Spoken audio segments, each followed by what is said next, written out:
presa para que yo pueda caminar y esta gente me ayude. Mami, te quiere mucho, papi, mi hermano y yo. Adiós, madre. Mauricio Manjarres. Mauricio, gracias por aceptarnos esta invitación y bienvenido al Lente Paparazzi. Bueno, pues muchísimas gracias a la gente de Paparazzi. Ustedes se preguntarán hoy por qué estamos con Mauricio y resulta que en estos días se conmemoran los 40 años de la tragedia de Armero y Mauricio fue protagonista en esa época, yo creo que fue de los primeros periodistas que estuvo presente en esa tragedia, ¿no, Mauricio? Sí, y no solamente el día de la tragedia, sino que justamente me dieron un premio, Premio Nacional de Periodismo Simón Bolívar, por seguimiento a una noticia. Yo comencé a trabajar el tema de Armero en mayo de 1985, pero antes quiero decir que para la época tenía 23 años, trabajaba en esa zona del país con el noticiero mítico de la televisión, el noticiero 24 horas. Guarda el cubo aquí en 24 horas. Cubría el Tolima, cubría parte de Cundinamarca, cubría Huila, cubría Caquetá y Magdalena Medio. Cuando aparece lo de Armero, digamos que fue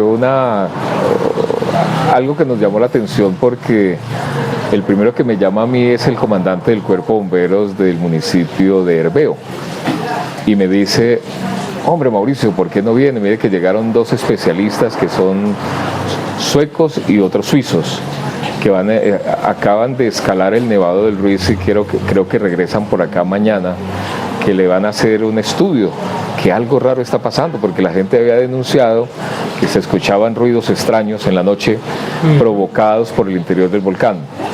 Entonces yo arranco para Herveo, no era fácil en esa época llegar a Herveo, la carretera bastante mal. Y entonces lo que llama la atención es que cuando yo entrevisto a uno de ellos, me dice: nosotros escalamos el casquete glaciar hasta la parte más alta y nos encontramos con algo sorprendente y peligroso. El casquete está sufriendo fracturas. Eso puede ocasionar más adelante un desprendimiento que puede terminar en una avalancha, un crecimiento del río y demás. Nunca hablamos de que iba a desaparecer Armero. Mauricio, y acá tenemos esta reliquia. Cuéntenos un poquito la historia de esta cámara. Creo que fue la que utilizaron ese día para cubrir el evento de la tragedia, ¿no? Correcto.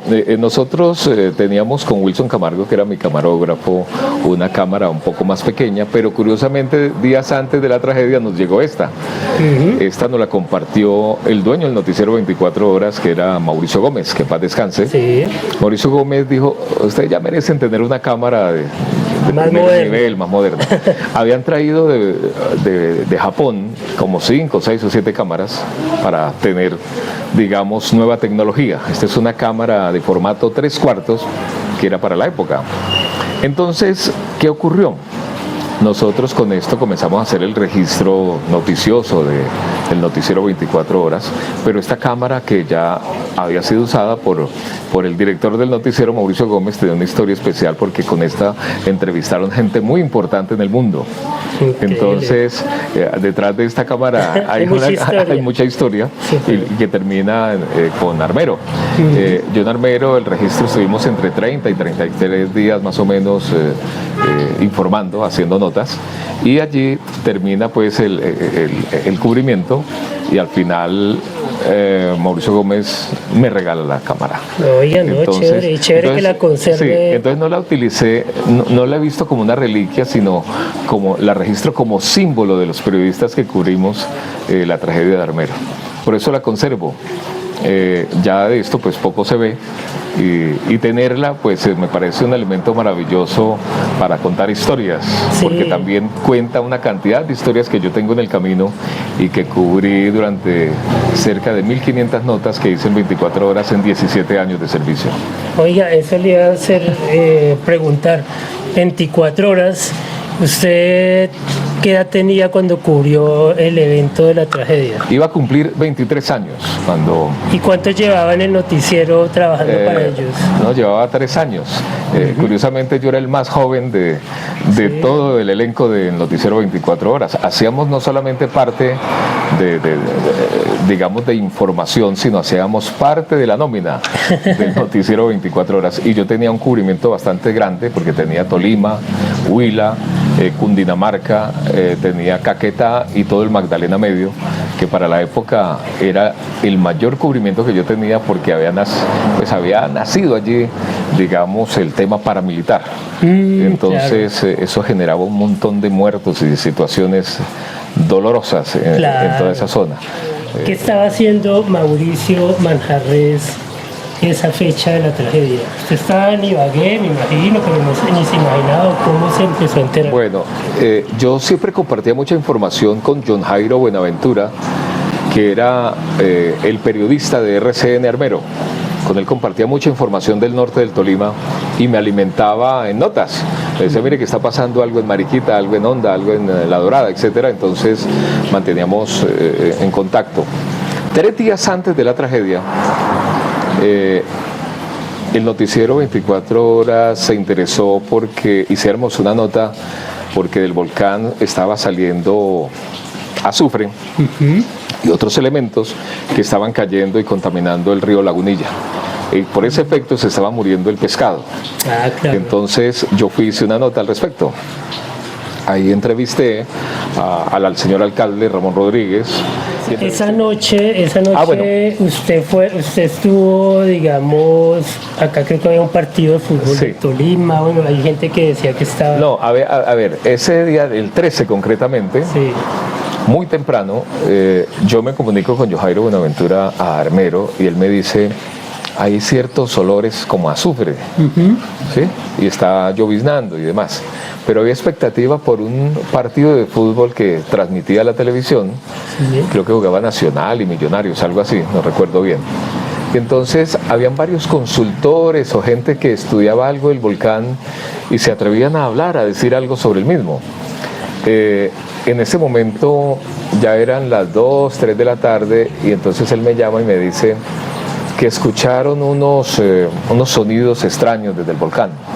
O sea, temprano. Temprano. Ya, hacia el mediodía ya estaba Sí, la gente... temprano, entonces, bueno, de por allá del otro lado de Caldas también manifestaron algo semejante. Ya llega la noche y entonces son las 7:30 de la noche, entonces me llama el mismo periodista, me comenta, está cayendo ceniza y está entrándole agua al pueblo. Entonces ya llamé a la Defensa Civil, llamé a la Cruz Roja, entonces me cuentan, nosotros estamos tratando de comunicarnos con las autoridades en Bogotá, no ha sido posible, porque eso está bien raro y bien extraño.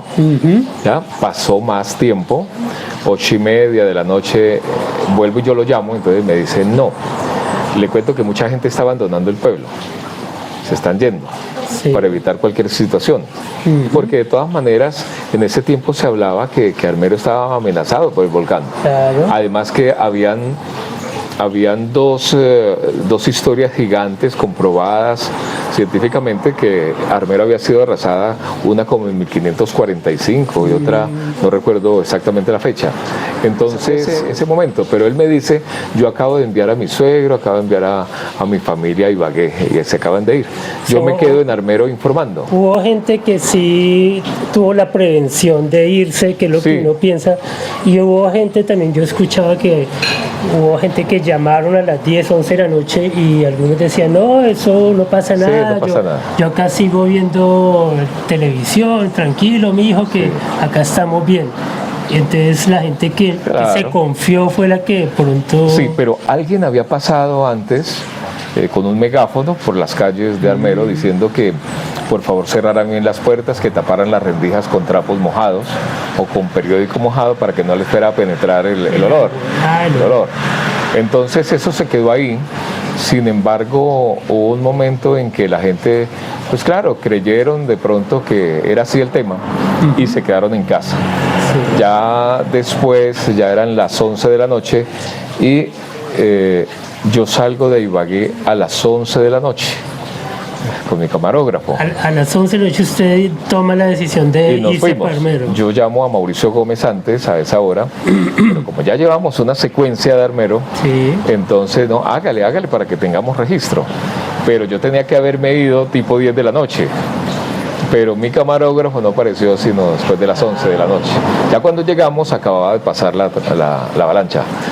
Mauricio, de los periodistas que primero estuvieron en ese lugar de la noticia, creo que fue usted, o hubo Sí, otros no. que también se olieron la noticia y era hoy, no, esto tenemos que... No, yo creo que tuve la fortuna de tener un buen comunicador a mi lado que estaba ahí y que conocía el tema. El que estaba ya presente. Entonces él fue el que realmente... Él murió en la tragedia. Sí, él murió en la tragedia, O sea, usted lamentablemente. intentó marcarle estando allá y ya nunca... No, ya no, digamos, en nosotros esa salimos, época no nada, había pues no había celular. celular ni había Sí. nada. Entonces nosotros arrancamos, estaba lloviendo en el camino y llegamos hasta donde nos lo permitió ya el paso de la avalancha, que fue el puente del río Lagunilla entrando a Armero. Nosotros llegamos ahí y entonces habían camiones parados, había un poco de carros, pero la gente esperando que de pronto... Que pasara el trancón. Sí, que podían pasar. Sin embargo, estando nosotros ya ahí, veníamos escuchando lo que estaba ocurriendo en Chinchiná, Caldas. Estaban registrando el paso de una avalancha por allá Sí. y se trataba de lo mismo, del volcán. Entonces tampoco nadie sabía. No lo conectaron. Pero ¿no? nosotros ya comenzamos a sentir que había algo raro. ¿Por qué razón? Porque es que llegó un policía del municipio de Lérida en una moto con su operación, con su walkie-talkie, y entonces le pregunta, venga, ¿y qué sabe usted? Digo, no, es que estamos preocupados porque estamos llamando a nuestros compañeros aquí en Armero y no contestan. Entonces él iba a mirar a ver cómo Sí, pero ya se los había llevado a la tragedia. Entonces, también aparece un nuevo informante que son los radioaficionados, que para la época eran muy importantes. Sí. Entonces había radioaficionados ahí en Armero, en el Líbano, arriba en Murillo. En todo el entorno habían radioaficionados y entonces ellos decían y comunicaban que habían sentido una cosa impresionante. Sí, en el entorno sobre el ruido de la avalancha. Sonido, sí. Sí, que eso había sido bárbaro, increíble, terrible. Entonces don Leopoldo Guevara, que yo digo es el gran personaje en las primeras horas de la tragedia. Don Leopoldo era líder cívico, era representante de la defensa civil, lideraba unos procesos muy importantes con la comunidad, pero también era radioaficionado y era el dueño de la avioneta que sobrevoló Armero. Que fue el primero que Sí, dijo en informaron. radio que Armero Sí, ya no existe. allá era el piloto Fernando Rivera, el que informó y que múltiple con la información, primero por Caracol con Yamid Amad, y luego estuvo ahí Juan Gozaín por RCN, Sí, claro. y ya vinieron todos los otros a reaccionar con la información. Nosotros tuvimos las primeras imágenes muy rápidas y entonces fueron llevadas, recogidas por un helicóptero enviado por 24 horas para llevarlas a Bogotá y allá las procesaron y las mandaron al mundo. O sea, ¿a qué horas del otro día ya estaba saliendo esa noticia? No, las primeras imágenes se hacen entre 6:30 y 7:30 de la mañana. Claro, que ustedes llegaron de noche, no había podido... Entonces, cuando pasamos, entonces, pues ya ver semejante cosa tan trágica era muy difícil. Tanto así que yo decidí no narrar, sino que le hice a la primera nota algo que nos resultó bien para el momento, y era decir que las primeras imágenes de la tragedia no nos permiten narrar lo que ha acontecido. Vamos a compartir los sonidos de la tragedia. Claro. Entonces, ¿por qué los sonidos? Porque nosotros escuchábamos al fondo, muy lejano, voces de auxilio, Claro. voces de ayuda, ya mirar el entorno con todo destruido era muy difícil. Entonces, esa fue la primera nota que nosotros sacamos.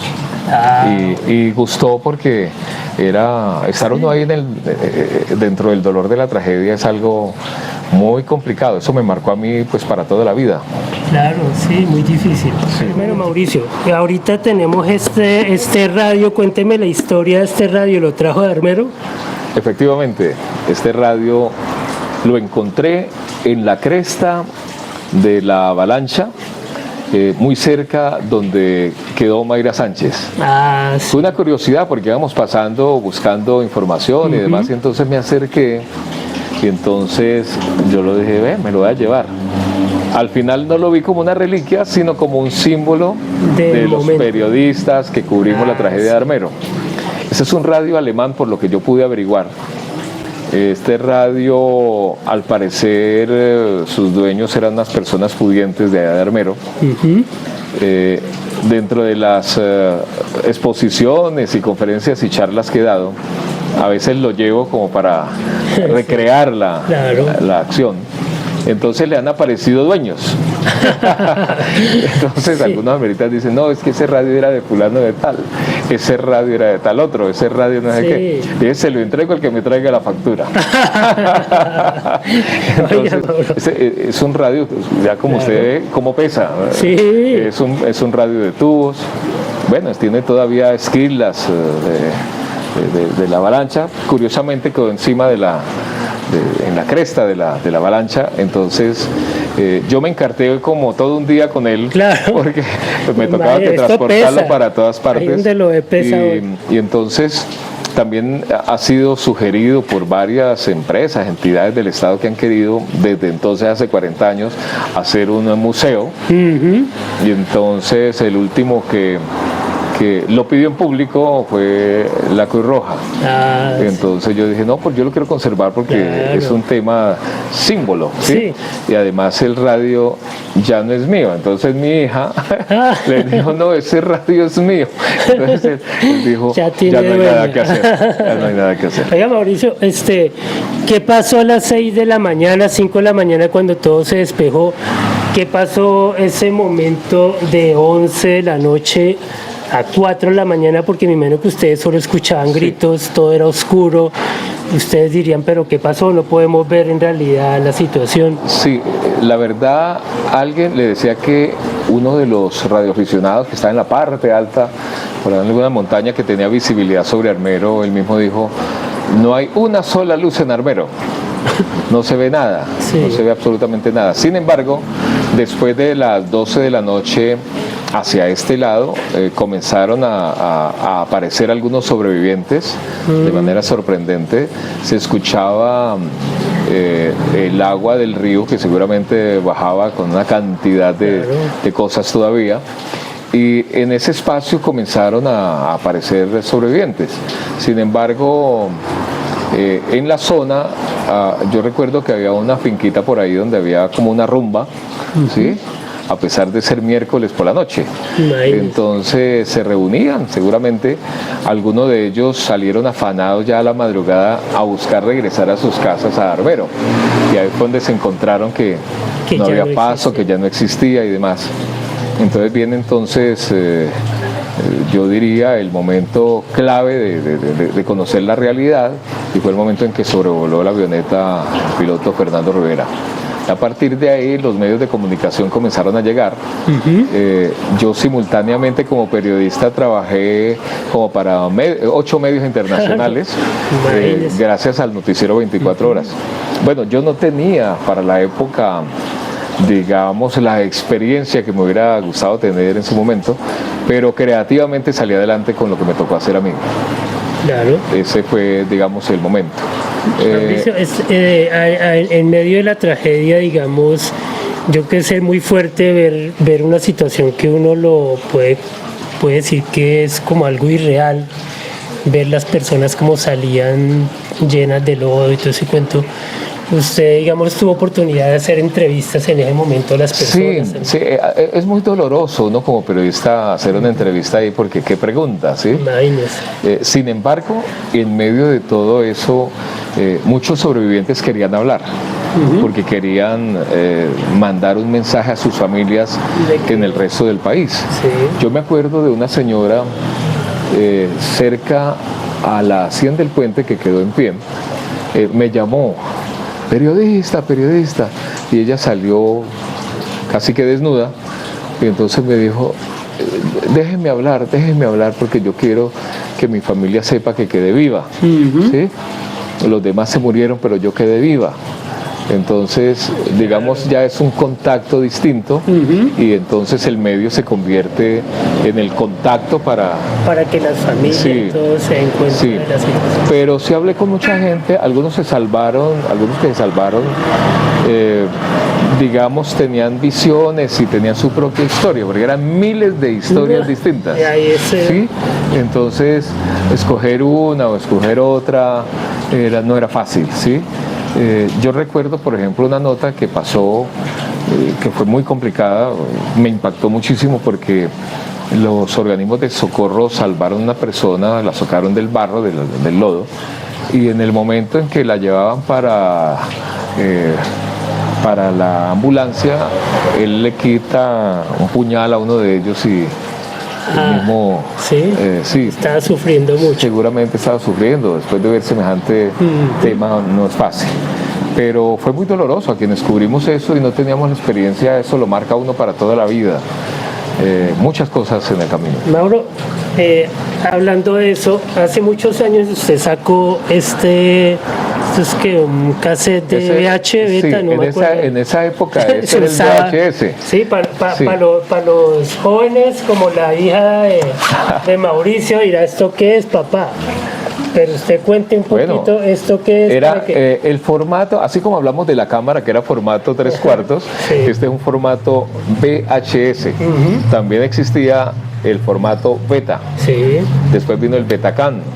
Y así fueron creciendo los formatos hasta lo que tenemos ahora, la era digital. Sí, todo. Entonces, a mí se me ocurrió, después de hacer una nota de televisión al año siguiente de Armero, hice ¿dónde están los niños de Armero? Entonces conseguí una historia bien difícil. Eso es como para uno hacer otro reportaje, porque son historias que también Mauricio me comentaba hace muchos años, que usted ha encontrado personas como 20, 30 años después que ha logrado que se vuelvan a encontrar con su familia, porque mucha gente perdió inclusive la memoria con esa tragedia. Claro. Y hubo gente que estaba viviendo en Venezuela, en otros países, y dice, no, yo me vine, yo aparecí acá, no me acuerdo de nada, y hay gente que sí. Nosotros hicimos esa nota un año después, ¿dónde están los niños de Armero?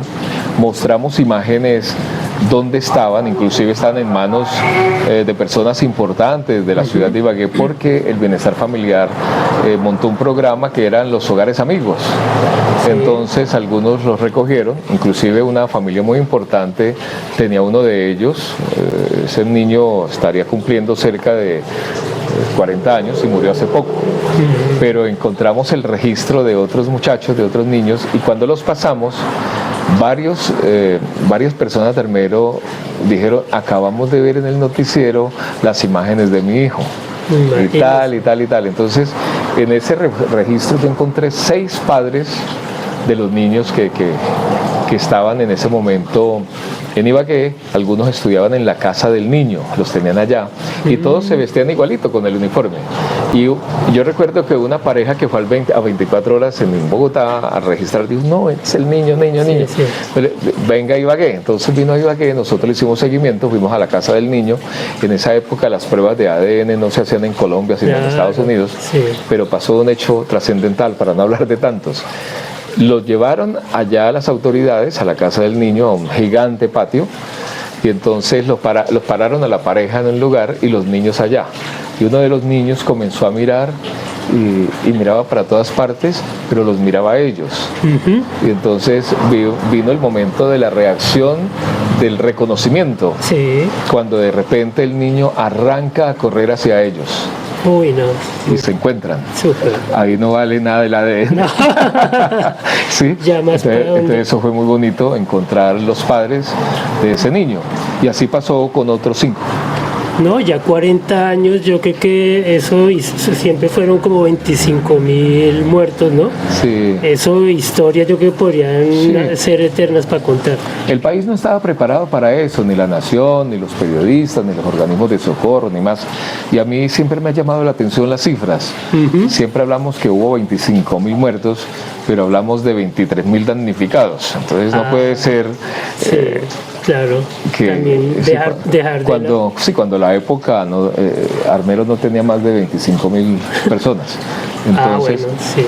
Pero eso llamó la atención porque a raíz de eso se creó la primera oficina de protección de desastres. Sí, a raíz de eso. Empezó con la actual unidad de riesgos. Pero además de eso vino otro momento importante porque mucha gente habla que el gobierno no les colaboró, que no les ayudaron. Y pues yo no quisiera entrar en una polémica como esa, pero yo sí puedo decir que, por ejemplo, el Estado consiguió que muchos países se vincularan a ayudar a los damnificados. Por eso, si usted hoy va a Lérida, usted encuentra construcciones, barrios con estilo suizo, otros con estilo alemán, otros con estilo italiano y demás. Ir a Lérida es un espectáculo para recrearse con todas esas construcciones. Y ahí terminaron viviendo muchos de los damnificados que efectivamente sí lo eran y otros que de manera avivata se hicieron pasar por damnificados. Bueno, listo. Bueno, Mauricio, seguimos aquí, muy agradable esta charla, pero yo sé que hay muchas historias para contar y esto se nos puede convertir en... Como para 40 series. Sí, toca hacerlo por partes. Mauricio, algo que sí quedó de todo esto también, Colombia recibió muchas ayudas a nivel internacional, muchas de esas ayudas se perdieron. Uno ve que Armero pues siguió igual, uno ve otras tragedias en otras ciudades y los recursos los han utilizado para construir de nuevo, pero en Armero esa plática se perdió, ¿no? Bueno, eso ha sido siempre cuestionado, ¿no? Realmente, que yo conozca, nunca se supo con certeza realmente cuántos recursos llegaron, pero sí llegaron la ayuda que hablaba antes de los países que hicieron de alguna manera construcciones que permitieron que muchos de los armeritas tuvieran un techo, tanto en Armero Guayabal como en Lérida Regional, así se llamó. Ya después vino el tema de Resurgir, que fue la organización, el organismo que creó el Estado para la reconstrucción de Armero. A Pedro Gómez Barrero, que fue el constructor encargado y director de Resurgir, le atribuyen muchas cosas, pero yo creería que más allá de la duda, se hicieron, digamos, el inicio de muchas cosas que nunca se terminaron, pero sí faltó, todo nunca fue suficiente, yo recuerdo solamente una vez que llegaron 2 containers de Japón y entonces se los destaparon cerca de Lérida y yo recuerdo que la Cruz Roja se sorprendió porque lo que venían en los containers eran unas chaquetas peludas, ¿sí? Muy bonitas, extraordinarias, pero mandaron, digamos, una cosa equivocada porque ellos pensaron que los damnificados en la zona había frío, claro, por la cercanía aparente del volcán. Sí. Entonces eso... Pues yo lo vi una sola vez, ya después nunca había nadie con una chaqueta de esas. Se resultaron por ahí en Bogotá vendiéndolas para el Chapinero. Nunca lo vi. Mauricio, así ya de todas estas historias, ¿alguna anécdota, algo especial que le haya marcado a usted? Porque pues ya son 40 años, pero algo así que usted diga, oiga, por ejemplo, lo de Omaira, yo creo que es un caso que también marcó mucho a la gente. Usted lo tuvo que haber vivido y fue difícil porque fueron varios días la niña esperando sacarla y nunca pudo salir, ¿no? Bueno, lo de Omaira, que se convirtió en el rostro de la tragedia, fue algo muy especial. Yo creería que fue el sufrimiento mayormente contado, en vivo y en directo. Claro. Así existieran miles de personas con la misma situación en el mismo escenario. Pero se encontró una niña inteligente, una niña que nos enseñó muchas cosas con su diálogo con los periodistas, yo creería que fue fuera de lo común, pero además de eso dejó enseñanza. Es toda una experiencia periodística. Entonces, yo recuerdo que el primero que la encontró fue el periodista del Tiempo, que es del municipio de Líbano, Germán Santamaría, que fue recientemente embajador en Noruega. Y Germán Santamaría hizo unas crónicas espectaculares desde Armero, entre ellas la de Omaira. Él se encontró con esa noticia, la supo dirigir, la supo explotar, y a través de esas primeras informaciones todos llegamos allá a conocer qué era lo que pasaba. Pero más allá del dolor que vimos, más allá de la angustia de todos los que estábamos allá, fue no tener las herramientas como salvarla. Eso fue una cosa terrible, porque algunos hablaban de gatos hidráulicos, otros hablaban de retroexcavadoras, otros hablaban de todas las posibilidades para salvarla, y nada de esas cosas salieron. Ninguno tuvo la capacidad, por lo mismo, no estábamos preparados ni teníamos los elementos para eso. Y era un riesgo porque era la integridad de ella ante cualquier... Sí, yo recuerdo una nota que nunca pasamos por televisión por lo fuerte que era, pero sin mostrarla me voy a referir a ella. En ese plan de encontrar historias para hacer por televisión, encontramos una muy particular. El camarógrafo enfoca hacia un supuesto árbol seco en toda la mitad digamos que del Camposanto. Y entonces llamaba la atención porque cada vez que pasaban los helicópteros, que eran unos helicópteros de doble hélice de la base Albrook en Panamá, esos helicópteros son especializados de los Estados Unidos para la época, para atender guerras, atender tragedias. Y ellos llegaron aquí para colaborar. Entonces cada vez que pasaba un helicóptero de esos, desde el tronco se veía como una mano llamando la atención. Nunca lo vieron. Pero nosotros nos llamó la atención, se logró enfocar y fuimos hasta el sitio donde estaban los helicópteros, informamos más o menos dónde estaba, lo ubicaron nosotros con nuestra cámara para hacer justamente el rescate. El helicóptero hace una estática como a unos 50 metros, desciende por un cable, un mono de esos gigantes, un soldado. Sí. Y le tiran otro cable y entonces él engancha a la persona que está ahí enterrada, lo engancha por entre los brazos, y él le trata de decir algo y vemos que ahí hay un problema, una falla de no conectarse con el idioma, porque él explicaba y el otro le hacía y tal.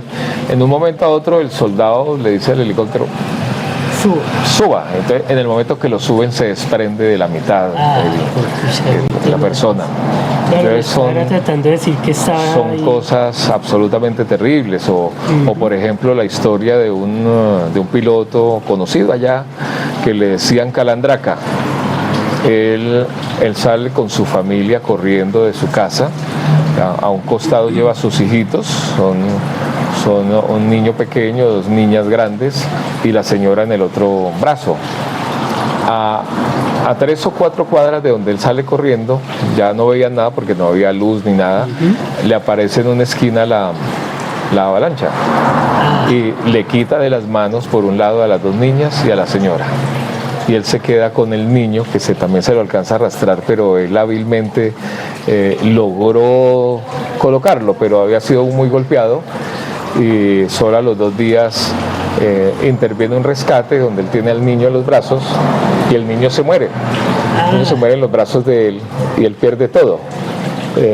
Yo logro conectarlo después de que lo rescatan y él me cuenta cómo pasaron los hechos. Pero fue lamentable porque una semana después sufrió un tema mental difícil, complicado. Empezó a recorrer para todas partes, Armero. Hoy no sé de la vida de él qué pasó, pero cosas como esas ocurrieron. Muy difícil. Son miles de historias. La gente tuvo que haber quedado muy mal de esas situaciones que hubo gente que perdió toda la familia. Bueno, Mauricio, hablamos de estos recortes que usted conserva también. Este periódico es de hace 40 años, sí, del Tiempo, ¿no? Del Tiempo. Esto es del Domingo del Tiempo, ¿no? Es 22 de septiembre de 1985. Y mire el titular que dice acá: El Ruiz, del paisaje idílico al volcán despierto. Era como un preanuncio, ¿no? Fue prácticamente 2 meses antes de la tragedia.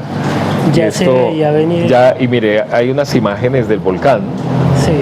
Sí, cuando comienza la nieve a untarse de humo del volcán.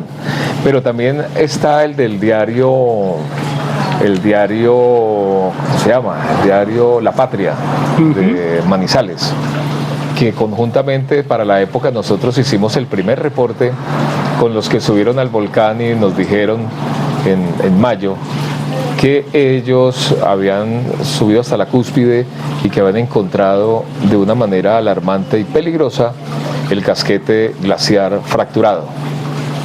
O sea que realmente esa tragedia sí se hubiera podido haber prevenido. Claro, entonces, pero nadie hizo caso al respecto. Con Daniel Coronel, que me nombró hace días en uno de sus programas, se hablaba justamente de eso. Que se advirtió de alguna manera que algo podía pasar. Desde luego nadie imaginaba semejante tragedia, pero hubo cosas que pudieron despertar el interés y no se hizo, como esa fecha.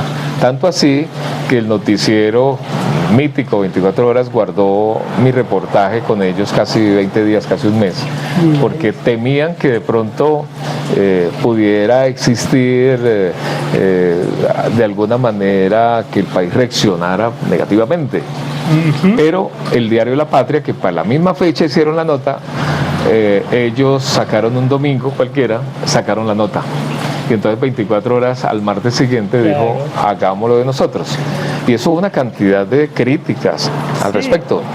Hay por ahí reportajes donde el alcalde hablaba mucha gente. Mucha gente. Entonces, lamentablemente no habían conocimientos de todo ese tema, y en el mismo Armero habían unas personas que estudiaban o le hicieron seguimiento al volcán, pero sin los fundamentos científicos para determinar cualquier cosa. Por eso se dudó mucho al final de ese día de hacer una evacuación urgente.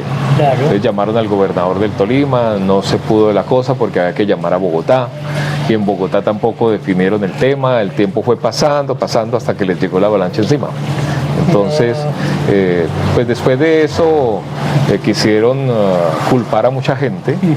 Yo no sé si tengan responsabilidad o no, porque yo podría decir que nosotros advertimos con meses antes el mismo tema. De otra manera lo hicimos. Sí, y quedó ahí, como pasa en muchas situaciones, pues mejor hoy en día sí prevenir y no estar confiado en que... Claro, así es. El siguiente, en julio del 86, viene la visita oficial de Juan Pablo II a Armero.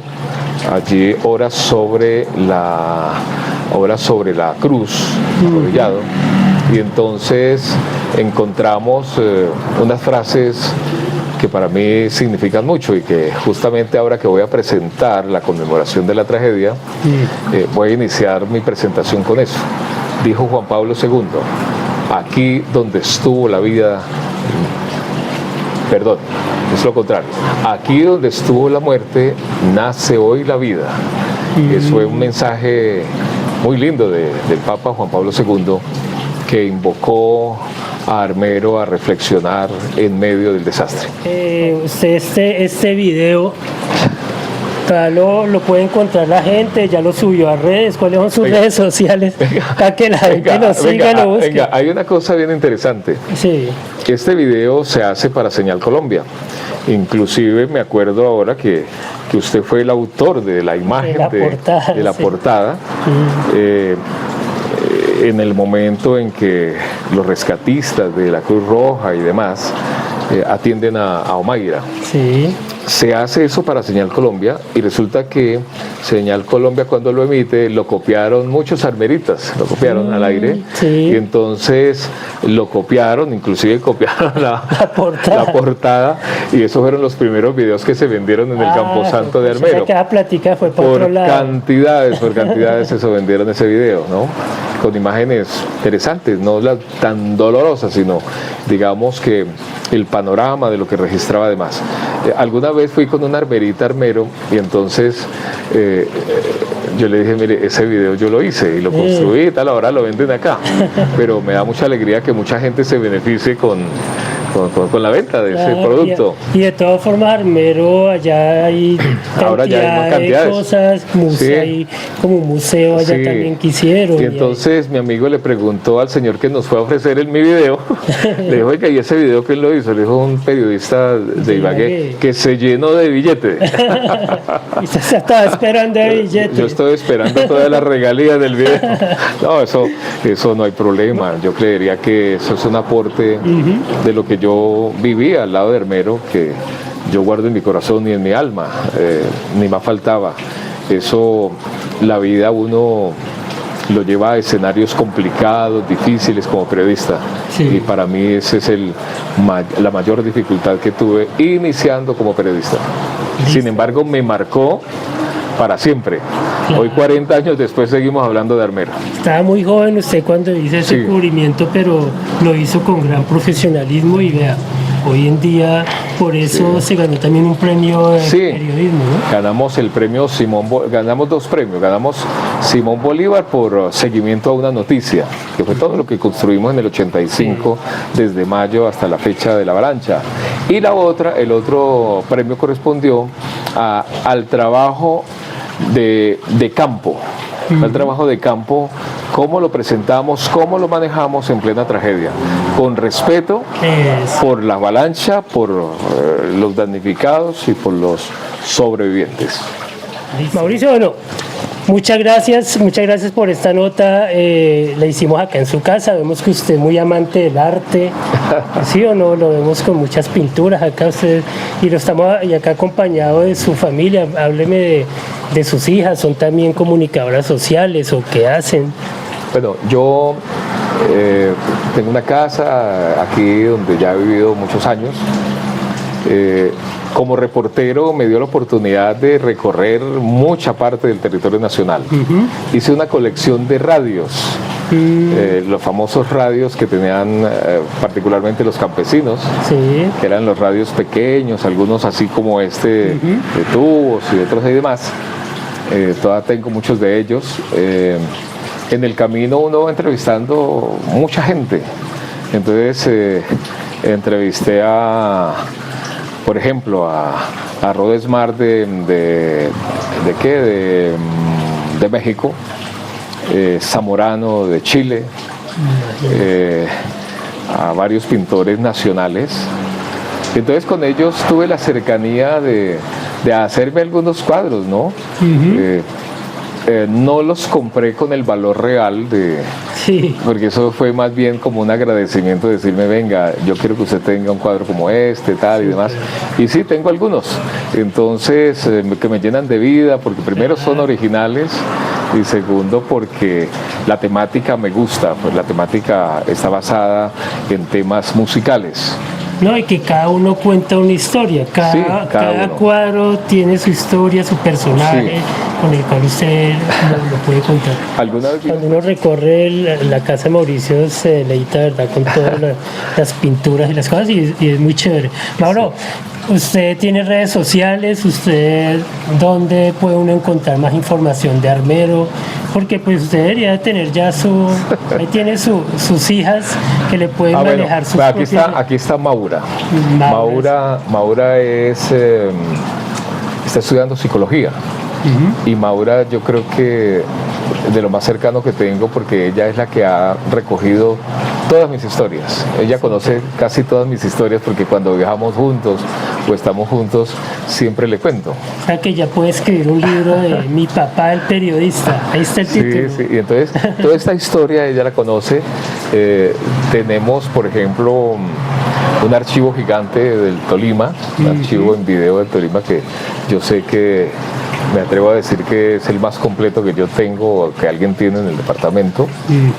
Mi niña conoce todo ese material y muchas cosas que uno en el camino. El otro chico mío, él es diseñador gráfico, se especializó en España como ilustrador. Sí.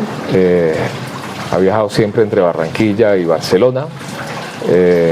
Tiene sangre de comunicador, entonces, pero hoy está dedicado a otras cosas, ¿no? Sí, súper. Entonces detrás de mí no hay nada de eso. Los premios que yo obtuve, esos premios, uno está en manos de mi madre, el otro lo tiene mi hijo en Barranquilla. Y yo no tengo nada colgado de lo mío aquí. Usted no ve nada de periodismo. No, toca que le diga ahí a la gobernadora que le dé un reconocimiento ahorita de los 40 años. Voy a decirle a Adriana Magali, vea, 40 años ahí toca hacerle el reconocimiento. El Tolima soy yo, el que está dando ahorita en la gobernadora. Quisiera yo llevar esto para mostrarlo allá. Claro, sí. Entonces, claro que corro peligro que le aparezcan los dueños, ¿no? Entonces, yo poco tengo las cosas que yo he conquistado. No tengo nada de eso, tengo muchas cosas guardadas, lo que sí hay es fotografía. Sí. Y pues yo cuento lo que soy. Tranquilo, sin exhibirme, sin mostrar tantas cosas. Claro. Porque mucha gente sabe lo que he hecho y que he construido, pero por eso mismo no tengo nada acá. Yo llego acá y no veo ni un micrófono, ni veo las condecoraciones, ni muchas cosas que en los pueblos he recibido. Entonces, yo prefiero. Pero sí le gustaría, de todas formas, hoy en día con todo este mundo, todo este marketing de redes sociales, tener una cuenta de pronto donde usted pudiera empezar a recopilar la información y hacer. Sí, yo tengo el Facebook, pero solamente con cosas sociales, no tengo nada que informe de lo que tengo, pero sí me gustaría en algún momento registrar todos esos hechos, porque la otra habilidad que yo tengo como periodista es el tema de la voz, que ha registrado momentos muy importantes en la narrativa, pero también el registro de comerciales muy importantes en la nación. Claro. Entonces, eso también, detrás de eso hay mucha gente que no sabe quién es esa voz. Y usted duró sonando todos los días en televisión. Presentamos el noticiero 24 horas, claro, con el patrocinio de Bretaña, ¿sí? Entonces todo eso se vuelve interesante para mucha gente, ¿no? Claro, un ícono. Para uno es normal el tema. Y por ejemplo, a veces me ven ahí haciendo trabajos de televisión, alguna cosa, y los compañeritos de mi hija la llaman a decirle, mire a tu papá.